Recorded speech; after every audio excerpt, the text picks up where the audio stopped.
Bienvenue dans Coalition, le podcast de Sport Power qui donne la parole à celles et ceux qui font le business du sport féminin.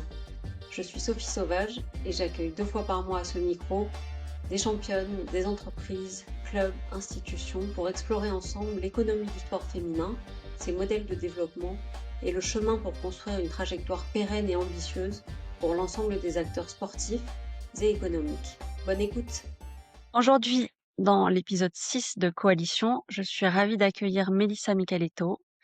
Mélissa a une carrière de basketteuse professionnelle de 2008 à 2019, après 3 années en centre de formation. Et aujourd'hui, on va parler de sa carrière, de la façon dont elle a appréhendé l'après-carrière pendant sa carrière. On va aussi parler de ce qu'elle fait aujourd'hui et c'est passionnant parce qu'elle accompagne des jeunes basketteurs, des jeunes basketteuses dans leur projet de rejoindre les championnats universitaires américains. Donc, elle a une connaissance assez exhaustive du basket.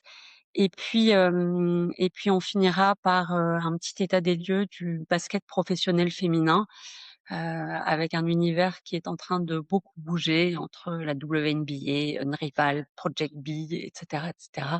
Et où nous nous plaçons avec notre équipe de France au top et notre championnat qui est peut-être un petit peu moins au top. Bonjour Mélissa, Bonjour Sophie, merci de me recevoir. écoute, ravie qu'on puisse faire ça ensemble.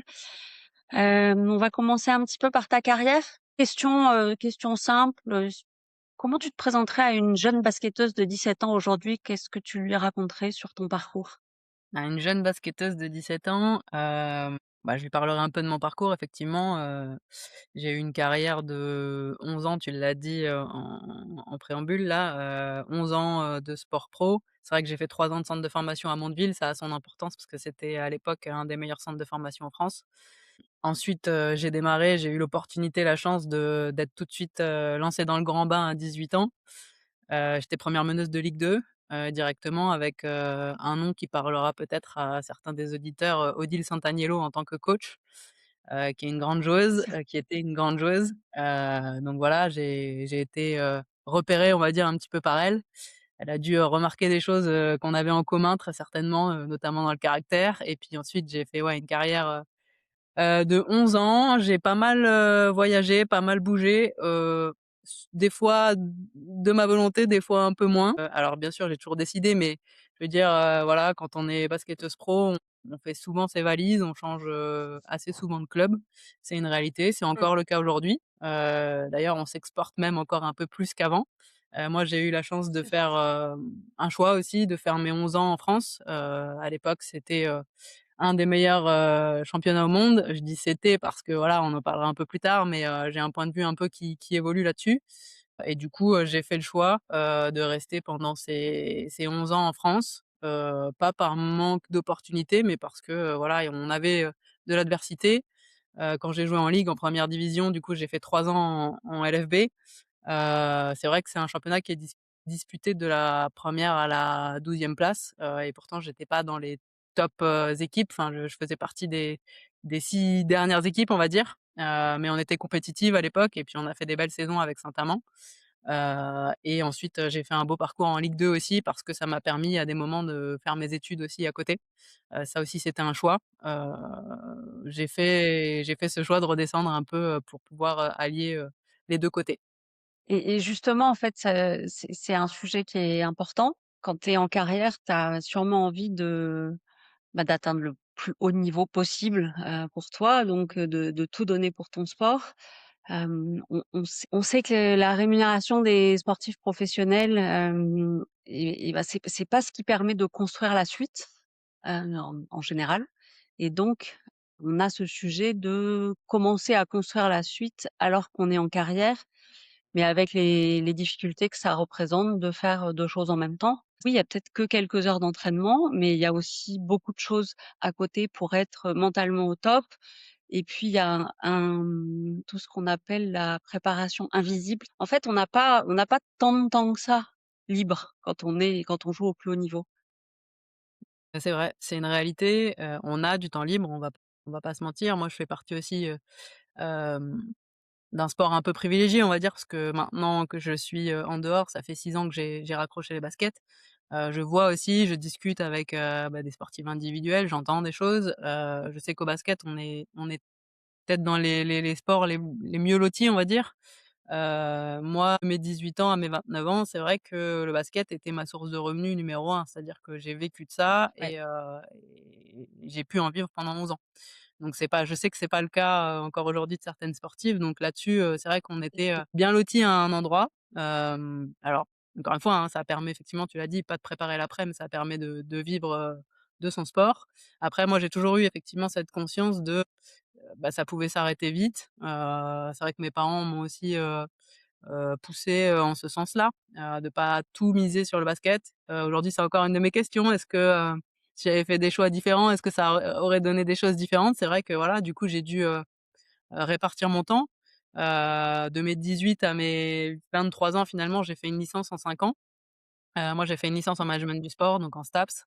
À l'époque, parce que c'est ce qui me permettait le plus facilement. J'ai essayé différentes choses, hein. J'étais, attirée par la com notamment. J'ai commencé un premier BTS en communication, par le CNED à l'époque, c'est ce qui se faisait. On n'avait pas tous les outils d'aujourd'hui, donc voilà, que j'ai pas réussi à mener à son terme. J'ai fait une première année de STAPS, justement quand j'étais sous les ordres d'Odile Sant'Agnello et elle, avait un peu de mal à concevoir que, j'étais sa première meneuse et que j'allais en cours et du coup, pour elle, c'était un petit peu, l'idée de: «J'ai besoin d'une meneuse et j'ai besoin qu'elle soit là à temps plein. Tes études, c'est bien, mais essaye de les mettre au max de côté quoi», entre guillemets. C'est un peu le discours qu'on me tenait, et c'est un peu ce qui se faisait à l'époque, hein, on va pas se mentir, ça se faisait comme ça, et là-dessus, je pense que j'étais une grande résistante parce que, je voulais mener mes études à bien. Du coup, j'ai lâché ce cursus dans un premier temps. Ensuite, je suis partie en ligue féminine, donc je suis passée, ma première année, j'étais en deuxième div. L'année d'après, je pars en première division, donc le niveau monte encore d'un cran, ce qui fait que j'ai encore moins de temps et derrière, je peux pas sur mes 2 premières années, j'arrive pas à réellement, piloter mon double projet et en fait, l'année d'après, je vais signer à Reims en deuxième division. De nouveau, je redescends d'un niveau et là, je me dis: «OK, je vais aller au bout de mes 3 ans, coûte que coûte, je vais faire des choix en fonction de mes études». Et ce qui fait que je fais 2 ans derrière de 2e div où je deviens vice-championne de France de Ligue 2, en parallèle de ma 2e année de licence TAPS et puis, je vais transférer, vers Dunkerque pour finir mon année de licence et à ce moment-là, je ferai ma saison à Dunkerque, donc sous les couleurs dunkerquoises et je ferai ma licence, mon année de licence à Calais, donc ce qui fait que je ferai, 45 minutes de route, tous les jours, aller-retour, plus les entraînements, donc plus l'entraînement du matin, plus l'entraînement du soir, des fois 2 fois par jour, plus les 5-6 heures de cours, quotidiennement. Alors, je suis un peu de nature hyperactive, hein, entre mes 20 et mes 30 ans, c'était pas dérangeant, mais c'est vrai que c'était une organisation et ça m'a demandé de l'énergie et de l'organisation, mais enfin voilà, je regrette pas du tout. Tu es meneuse de jeu. Quand l'équipe joue bien, tout fonctionne ensemble, ça veut dire que chacune peut s'exprimer le mieux possible. C'est aussi Heu, faire jouer les autres, c'est aussi mettre en valeur, les ouais, autres, c'est aussi, les guider, les accompagner. oui, bien sûr, ça aussi, c'est vrai que c'est Ce quelque que chose que j'ai toujours mis en œuvre dans mes équipes, dans mes différentes équipes, dans mes différents clubs. Moi, j'étais avant tout une passeuse, au démarrage de ma carrière. J'ai appris à devenir une, scoreuse, ce qu'on appelle, quelqu'un Mmh. qui met des paniers, qui devient dangereuse, on va dire aussi, par le fait d'apporter à son équipe sur le scoring. Mais c'est vrai que voilà, moi, ma caractéristique première, c'est un petit peu de faire briller, l'équipe. C'est quelque chose, sur lesquels je prends beaucoup de plaisir. Évidemment, moi aussi, en faisant briller les autres, je me mets aussi moi en avant et je peux faire valoir mes qualités, de créative. Parce que moi, en fait, une de mes plus grandes qualités, c'est ça, c'est sur le terrain, c'était d'avoir une belle vision de jeu, de voir un petit peu les choses arriver avant les autres, et de pouvoir, mettre la balle au bon endroit, dans le bon timing. Ça, c'était une de mes plus grandes, caractéristiques et ça, je le retrouve dans mon quotidien aussi aujourd'hui. C'est-à-dire que oui, effectivement, je sens les tendances arriver, je sens, voilà, j'ai un petit côté, visionnaire comme je pouvais l'avoir un petit peu sur le terrain. Souvent, je me trompe pas quand je dis: «Ah OK, là, il y a quelque chose qui se passe, il faut peut-être, investir une pièce là» ou voilà, je vois un petit peu des choses par rapport à ça. Ce qui nous amènera après à parler de ce que tu fais aujourd'hui, donc l'accompagnement de jeunes, notamment basketteuses vers les États-Unis. Comment ensuite tu as, utilisé les opportunités de rencontres que tu as pu avoir dans ta carrière pour, forger la suite? Je pense que ça fait partie de ma personnalité aussi, c'est que j'aime connecter réellement, sincèrement avec des gens, heu et voilà et en fait, je te disais effectivement en préparant qu'il y a peut-être des opportunités dont j'avais pas totalement conscience quand j'avais, peut-être, 20, 22-23 ans. J'étais à fond sur mon basket, à fond sur mes études comme je le nommais, voilà, je voilà et je voyais pas forcément ce qui pouvait se créer en parallèle de ma carrière. C'est-à-dire que oui, je dis souvent en fait, vous nous voyez jouer quand on est sur le terrain, mais nous on voit pas vraiment les gens qui nous regardent, on sait pas qui est qui. À la fin du match, c'est pas toujours évident, pour une joueuse aussi, je parle pas que de moi, mais d'aller vers, les gens par exemple, dans au VIP, après, bah, parce que voilà, souvent les gens, viennent te parler et moi je suis de nature plutôt introvertie. Là aujourd'hui, il y a l'expérience et j'ai fait du chemin par rapport à ça, mais plus jeune, j'étais pas quelqu'un qui parlait énormément et qui avait enfin j'avais des difficultés à aller réellement vers les gens. Moi, mon moyen d'expression c'était, un ballon. Mmh Et mh. du coup, oui, c'est vrai que je pense que par rapport à ces opportunités-là, j'étais pas toujours consciente de ce qu'on peut créer et je pense que si j'avais eu conscience, donc ça, c'est peut-être plus le conseil à la jeune génération, mais j'ai l'impression que c'est une autre génération et ils comprennent très bien ces enjeux-là et ils créent beaucoup de choses, déjà, dès très jeunes et c'est très bien.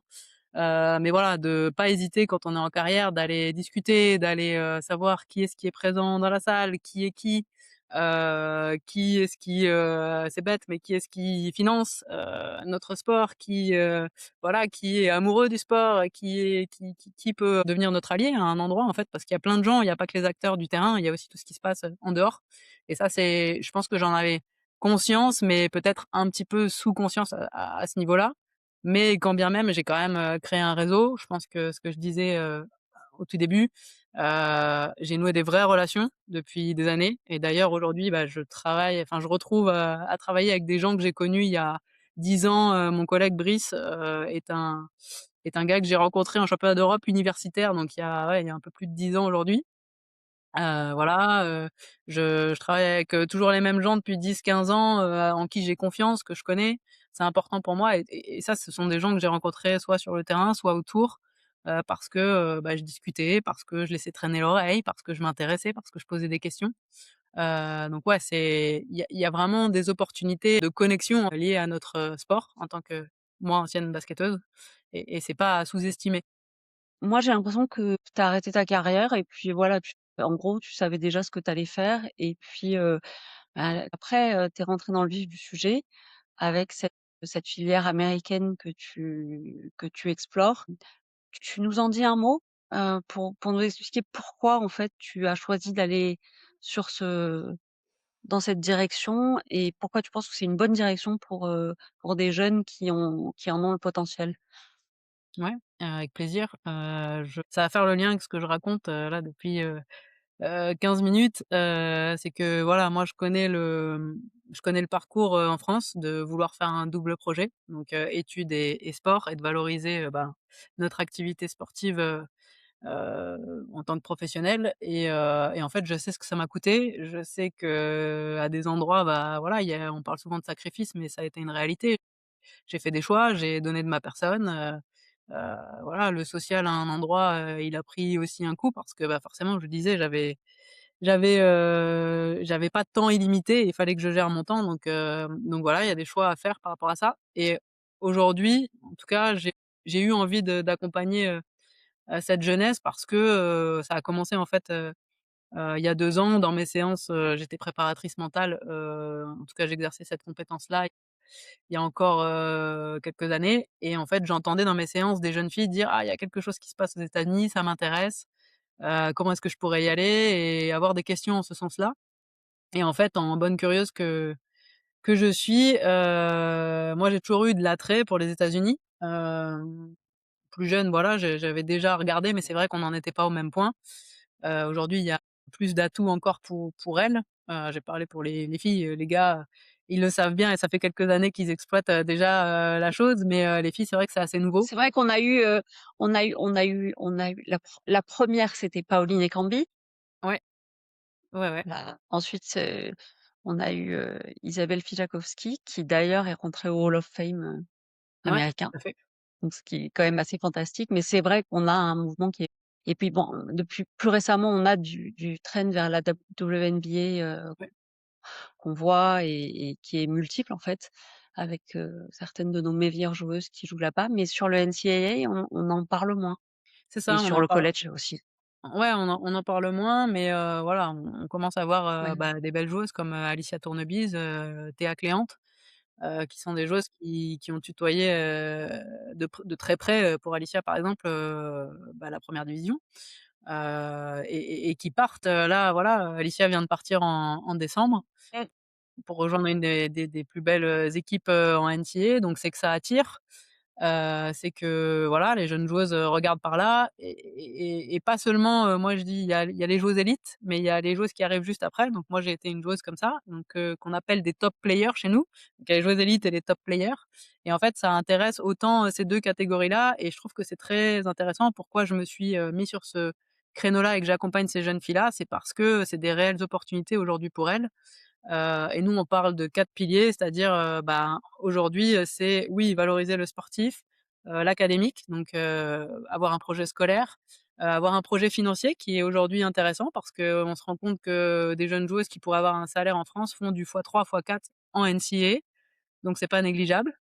Et le côté humain, qui fait que, bah, c'est une aventure, extraordinaire. Aujourd'hui, il y a pas son pareil ailleurs et on va rencontrer, bah, différentes nationalités, au sein d'une même université. On va côtoyer, plein de gens différents, une mentalité américaine, on va connaître un basket différent, et pour toutes ces raisons, bah, ça commence à devenir, difficile de pas aller en ce sens-là pour les jeunes filles.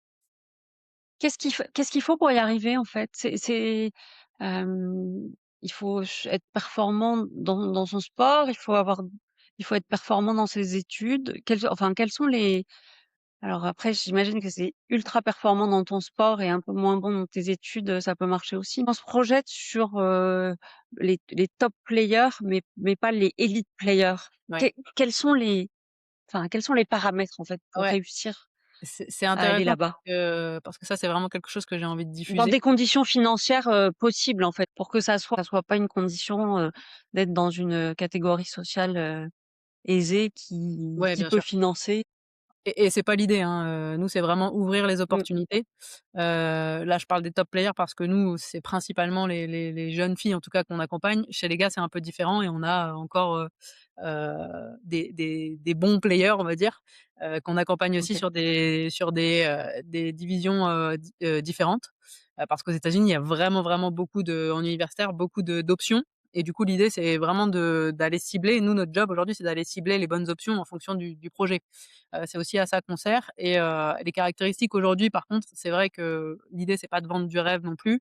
Il faut être, pour les top players, quand même déjà plutôt dominant dans sa catégorie jeune. Donc si on parle des U18, voilà, c'est mettre, déjà des bons atouts, de son côté si on arrive à dominer sa catégorie d'âge. C'est intéressant pour nous et on va pouvoir faire valoir, bah, cette valeur-là, aux États-Unis. Il faut avoir un niveau d'anglais, quand même déjà assez correct parce qu'on va nous demander, enfin les entraîneurs vont demander des tests d'anglais, très rapidement et bah, si on n'atteint pas, le niveau d'anglais, bah, ça peut être plus compliqué, même s'il y a des options encore une fois alternatives.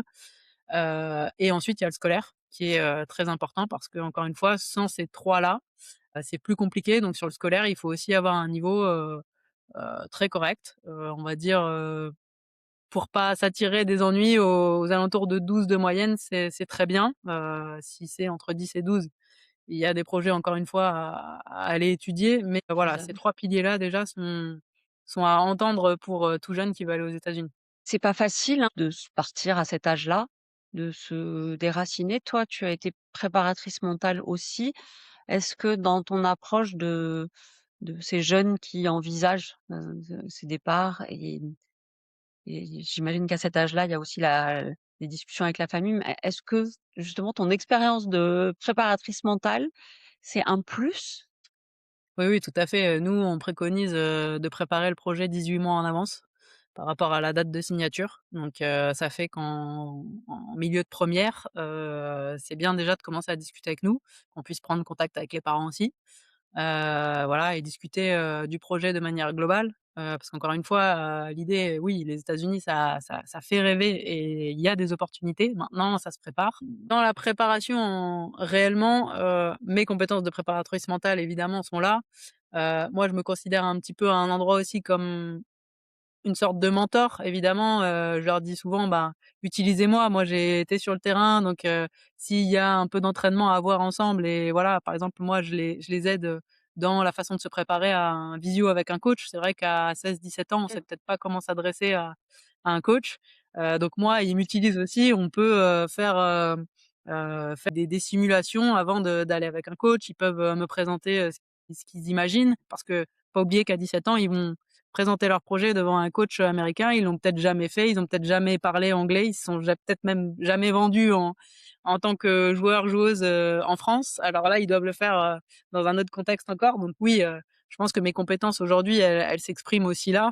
C'est aussi pour ça que j'aime ce que je fais. C'est-à-dire que, bah, voilà, je mets toutes mes compétences, que ça soit aussi bien de joueuse que de préparatrice mentale à leur service. Alors évidemment, je n'exploite plus je ne suis plus préparatrice mentale dans ce cadre-là, mais j'accompagne toujours avec les couleurs que j'ai aujourd'hui. Donc forcément, ça vient un petit peu sur le tapis et je pense que j'ai cette proximité. Je sais qu'Antoine, le fondateur de Process US, du coup, l'entreprise pour laquelle je travaille, m'appelle un peu, Mélissa la grande sœur, quoi et c'est un peu l'idée, d'avoir ça aussi, de pouvoir mettre ça à disposition des jeunes et des parents. D'accord. Alors, bah, nous, on aurait envie que tous nos talents restent en France, évidemment. Ça serait l'idéal pour faire monter notre championnat, pour qu'on puisse, aller les voir jouer mais on sait que, bah, c'est pas le cas. On sait qu'on a des Dominique Malandra, des Marine Johannes, des Gabby Williams, enfin bon, qui jouent en WNBA et on peut les comprendre. Donc aujourd'hui, on a vu que certains clubs avaient vraiment des difficultés. Tarbes, n'existe plus. Finalement, un championnat qui a des équipes, à la fois formidables et avec des modèles économiques qui fonctionnent. Je pense à Basketland, je pense à Bourges, enfin, il y a des historiques, il y a des clubs qui ont réussi vraiment leur implantation sur leur territoire, qui fonctionnent très bien et à côté, on a ces vraies difficultés. Donc toi, comment tu vois, aujourd'hui notre championnat? Quels sont nos atouts? Heu, Ouais, alors c'est une vraie question, hein. Moi, je suis de plus en plus, on va dire, focus sur les États-Unis, donc forcément, je suis de moins en moins spécialiste sur le championnat français, même si, voilà, j'y ai joué et encore une fois, moi, je me réjouis pas de voir nos talents, «partir» entre guillemets, mais je crois vraiment que si je me suis positionnée à cet endroit-là pour accompagner les jeunes filles aussi, je pense vraiment que c'est partir peut-être pour mieux revenir à un moment donné et je pense que c'est important de comprendre ça. C'est important que les instances entendent ça aussi et qu'on se rassure. C'est-à-dire que, bah, c'est pas parce qu'une joueuse va partir, par exemple, 4 ans ou après, bah, des joueuses WNBA, mais là, on parle encore une fois, comme je disais, il y a 2 catégories, il y a les top players et les élites. Mmh. Les joueuses WNBA, ce sont des joueuses élites et c'est vraiment une minorité. C'est-à-dire c'est vrai, il y en a beaucoup. Sur la dernière saison, il y en a une dizaine, on n'en a jamais vu autant, partir, c'est une réalité. Mais est-ce que c'est pas ça aussi qui va faire rayonner quelque part notre championnat de France au bout d'un moment? On peut aussi le voir comme ça et du coup, je pense qu'il y a beaucoup de choses à le mouvement est en marche, je pense qu'il y a des choses qui se passent. On maîtrise pas tous encore, réellement où est-ce qu'on va parce que, comme tu le disais, il y a des ligues qui se créent aux États-Unis. Il y en a le temps déjà de comprendre réellement, qui fait quoi, qui se positionne comment, sur quel modèle et voilà, donc déjà il y a tout ce temps-là de compréhension. La NCAA c'est pareil, ça bouge énormément, le temps de comprendre aussi, OK, quel est le financier, combien ils sont prêts à mettre sur une joueuse, française, qui va aller en NCAA, quels sont nos atouts? Tu parlais de la formation. En France, au basket, en tout cas je vais parler de ce que je connais, le mieux, c'est le basket féminin. On est bon, c'est une réalité.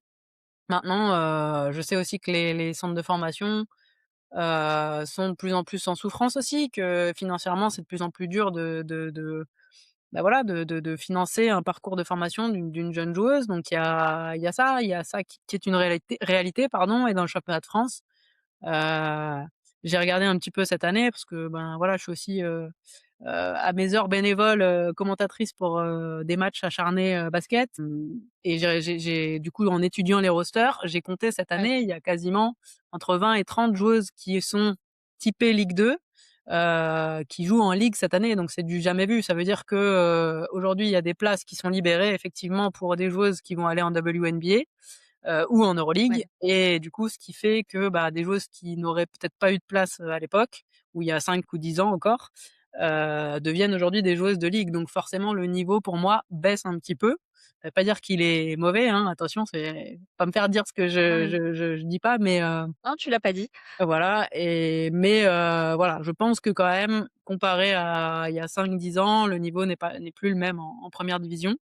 Maintenant, pour l'instant, moi, j'en suis au constat et je me sens pas d'aller, je suis plus suffisamment impliqué pour, dire quelles sont les solutions. Et Voilà, donc je laisse, aux gens qui réfléchissent là-dessus, évidemment, si au bout d'un moment on me sollicite et que je prends part à de la réflexion là-dessus, j'irai avec plaisir, mais pour le moment, moi, c'est pas mon job de réfléchir réellement à ça. je pense que tu as raison. Je pense que le point de départ, c'est les constats et donc c'est de se rendre compte dans quel univers de basket féminin, on vit et d'avoir cette vision globale, en fait. Donc aux États-Unis, on a la NCAA qui se développe et qui, depuis quelques années, a mis en place ce qu'on appelle le NIL, donc c'est-à-dire c'est, Name, Image, Likeness. Ce sont des systèmes qui permettent aux étudiants, font du sport, au plus haut niveau, d'être rémunérés et donc de signer des contrats et on sait que pour certaines joueuses, ça représente des sommes énormes, Ouais, voilà, pour le top. Hem, donc ce sont vraiment des opportunités très intéressantes. Ensuite, on a cette ligue, qui a été fondée par deux joueuses de la WNBA qui est la ligue Unrivaled, qui est une ligue 3-3 qui vient en complément de la saison WNBA. Il y a Project B qui est un autre projet qui a pour vocation de développer une sorte de circuit en modèle Formule 1 de basket en recrutant les meilleures joueuses et avec des conditions financières très, très attractives. Je crois qu'ils proposent 2 millions de dollars de rémunération par joueuse. Donc ils commencent déjà à annoncer des étapes puisqu'ils ont confirmé une étape à Tokyo et ouais. donc c'est attirer les meilleures joueuses du monde et leur faire jouer quelques matchs dans différentes villes et pour développer le marché. Et donc nous, en France, c'est regarder ça et le savoir déjà, et puis ensuite se poser des questions pour voir comment on peut jouer sur nos atouts. Mélissa, on est presque à la fin de notre échange. Avec Coalition, on a 2 questions signatures. Alors je vais te les poser. Donc la première, c'est quel est ton moment de sport féminin, celui qui t'a le plus marqué et qui soit de toi ou pas de toi? J'y ai réfléchi. C'est vrai qu'il y a plusieurs, moments qui moi, je suis une grande fan de tous les sports en réalité, oui, je me suis, spécialisée sur le basket, mais en fait, je pense que celui qui parle le plus, c'est derrière moi, je sais pas si vous voyez très bien, mais c'est Billie Jean King, c'est son bouquin. Alors moi, j'ai pas eu la chance, de vivre ce moment, mais enfin, voilà, ça me parle beaucoup, donc je parle de la bataille des sexes qui a eu lieu, dans les années 70-73 si je me trompe pas. Mmh. 73, ouais. Heu, ouais, c'est ça, tu confirmes, et du coup, j'ai découvert ça, en fait, en réalité, il y a une dizaine d'années parce qu'il y a le film qui est sorti, tout simplement. Je ne Mmh. connaissais pas Billie Jean King à l'époque, et en fait, j'ai adoré le film, et je me suis depuis, bah, beaucoup renseignée. Je sais ce qu'elle fait aujourd'hui, et voilà, et en fait, bon, pour reparler vraiment de l'événement, c'est un moment où elle a fait un match, on va dire un peu d'exhibition, pour faire avancer la cause, féminine dans le sport. C'était à l'époque contre Bobby Riggs, qui était un ancien, c'est une bataille de 2 champions, sauf que lui était, je crois 20-25 ans plus âgé qu'elle. Déjà à la retraite. Elle était, numéro 1 mondial si je dis pas de bêtises, et du coup, il avait, la prétention de dire qu'il allait battre, Billie Jean King, au cours d'un match, ce qui n'a pas été le cas. Du coup, ça a fait avancer beaucoup de choses, et si je dis pas de bêtises, c'est un des matchs les plus, retransmis, Regarder enfin de et l'histoire. regardés, Ouais. au monde Et encore aujourd'hui. Mmh mh. Et donc je pense qu'elle a fait avancer, mine de rien, beaucoup de choses en prenant, cette posture-là. Moi, ça m'inspire évidemment beaucoup, dans ma vie, professionnelle aujourd'hui. J'aime beaucoup cette femme en plus de ça, j'aime ce qu'elle fait aujourd'hui, je trouve ça important et ça parle aussi de ça aussi c'est un message, que j'aime à véhiculer et transmettre à la jeune génération. C'est moi aussi je sais que quand on est dans sa jeune carrière, bah, c'est pas forcément ce qu'on regarde, mais en fait, il y a des gens qui ont fait des choses avant nous, ça me parle beaucoup d'héritage aussi. Et d'être relié en fait à, bah, des femmes qui ont fait des choses avant nous, avant qu'on soit sur le terrain et si on s'y trouve à un moment donné, c'est aussi peut-être parce qu'il y a eu des pionnières à un moment donné et Billie Jean King évidemment, alors c'est pas au basket, c'est au tennis, mais a fait beaucoup pour ça et je suis très reconnaissante et aujourd'hui, de plus en plus, je me rends compte que, bah, voilà, on est loin d'être seul, que finalement c'est toujours un sport collectif et peu importe, surtout sur cette, thématique-là de faire avancer le sport féminin, bah, c'est toujours, en chaîne, en lien. Il y a toujours eu des gens qui ont fait des choses avant et on continuera d'en faire après et la jeune génération, voilà, va prendre le relais aussi, donc moi, ça me parle beaucoup de ça.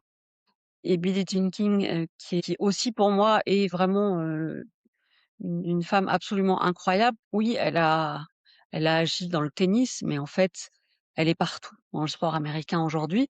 Mmh, Elle est aussi investisseuse à travers, Billie Jean King Enterprise. Elle est investisseuse dans la ligue de hockey, elle est investisseuse à Angel City, elle est investisseuse un peu partout. Elle est à la fois dans le business et à la fois dans le sport pour toutes, puisqu'elle est à l'origine de la Women's Sports Foundation, qui est un organisme très important aux États-Unis, qui finance énormément d'actions, qui lève de l'argent et qui finance de la de qui vraiment finance beaucoup d'actions pour l'accès à la pratique pour toutes. Bah, écoute, merci, de la mettre en lumière à travers cette question. Et puis ma dernière question, c'est, hem, que signifie pour toi le mot coalition, qui est donc le nom de notre podcast? ouais, bah, pour moi, coalition, c'est vraiment, en fait, ça va être imagé pour moi. Quand je pense à coalition, je vois comme un mur, mais d'humains, d'humaines, qui s'allient, qui se tiennent les mains comme une chaîne humaine finalement. Et qui fait que, bah, si on multiplie, je sais pas si vous allez avoir l'image, mais voilà, si on a, 2 000 000 de personnes qui se tiennent la main et qui avancent ensemble, c'est un mur assez, difficilement franchissable et moi, c'est vraiment ça. En fait, ça me parle de ça. C'est, effectivement, je pense qu'aujourd'hui, dans le sport féminin, en tout cas, je sais ce que tu crées aujourd'hui. On a besoin de ça, on a besoin de se tenir la main à différents endroits. Moi, je me considère à la croisée des chemins aujourd'hui, je parle autant dans le business que d'avoir été en tant que joueuse. Donc les sportives, on a besoin d'avoir des gens qui viennent du business nous épauler parce qu'il y a des choses qu'on ignore. On a besoin des médias aujourd'hui, on a besoin de la jeune génération, on a besoin de l'héritage, on a besoin de voilà, de plein de corps de métier, et de se tenir la main pour avancer ensemble et je pense que le sport précède toujours, un peu, ce qui va se passer, dans le monde, et en fait, quand nous on y va et qu'on fait avancer cette cause féminine, je pense que, bah, derrière, c'est aussi toute la cause féminine en entreprise qui avance, et du coup, voilà, ça me parle de ça moi, coalition. C'est s'allier ensemble pour être plus fort. Je trouve que c'est une magnifique conclusion. Moi, je vois très bien ton image et c'est exactement ce qu'on essaye, en tout cas à notre niveau, de bâtir une coalition, d'humaines, d'humains, d'entreprises, d'acteurs économiques, et de championnes, parce que c'est le plus important, c'est les championnes. Ce sont elles qui font le sport féminin, qui f portent ces valeurs, ces messages et qui bâtissent un lien tellement authentique avec le grand public, que qu'on peut vraiment construire là-dessus, ce mur d'humaine et d'humain. Tout à fait. Mélissa, merci. C'était Merci à un toi. plaisir de t'avoir avec moi aujourd'hui. Merci à toi. C'était Coalition, le podcast de Sport Power. Merci de nous avoir écoutés. Et pour suivre toute l'actualité business du sport féminin, abonnez-vous à notre page LinkedIn et à notre newsletter sur le site sportpower.com. Et surtout, rejoignez-nous dans la coalition.